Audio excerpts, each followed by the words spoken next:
بسم اللہ الرحمن الرحیم۔ السلام علیکم ورحمۃ اللہ وبرکاتہ۔ میرا یہ وظیفہ ان بہنوں کے لیے ہے جن کا شوہر ان کے اوپر ظلم کرتا ہے، بلا وجہ انہیں مارتا ہے، انہیں پیٹتا ہے، ان کی زندگی جو ہے برباد کرتا ہے۔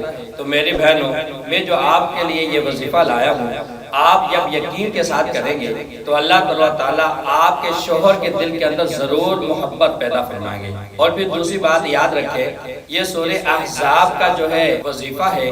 سورہ احزاب کے اندر ایک آیت مبارکہ آتی ہے، اس آیت مبارکہ مفہوم یہ ہے، ان اللہ و ملائکتہ یصلون علی النبی یا ایھا الذین آمنوا صلو علیہ وسلموا تسلیما۔ اس آیت مبارکہ کا مفہوم یہ ہے کہ اللہ تبارک و تعالیٰ فرماتے ہیں کہ میں اور میرے فرشتے نبی سے محبت فرماتے ہیں، درود و سلام پڑھتے ہیں۔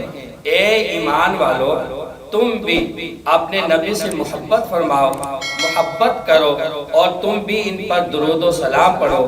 تو اس آیت سے مفہوم سے پتہ چلتا ہے کہ کتنا بڑا مفہوم ہے۔ تو میری بہنوں، جن کا شوہر ہر وقت لڑتا ہے، ان کی زندگی برباد کرتا ہے اور ہر وقت غصے کے اندر رہتا ہے، تو آپ نے صرف کیا کرنا ہے؟ اچھی طرح وضو کرنا ہے۔ اچھی طرح وضو کرنے کے بعد آپ نے صرف 2 رکعت نماز نفل ادا کرنی۔ 2 رکعت نماز نفل ادا کرنے کے بعد صرف ایک مرتبہ یہ سورت پڑھنی ہے جس کا نام سورہ احزاب ہے۔ یہ نہ اتنی بڑی ہے نہ اتنی چھوٹی ہے، آرام سے سکون کے ساتھ اسے صرف ایک مرتبہ پڑھیں۔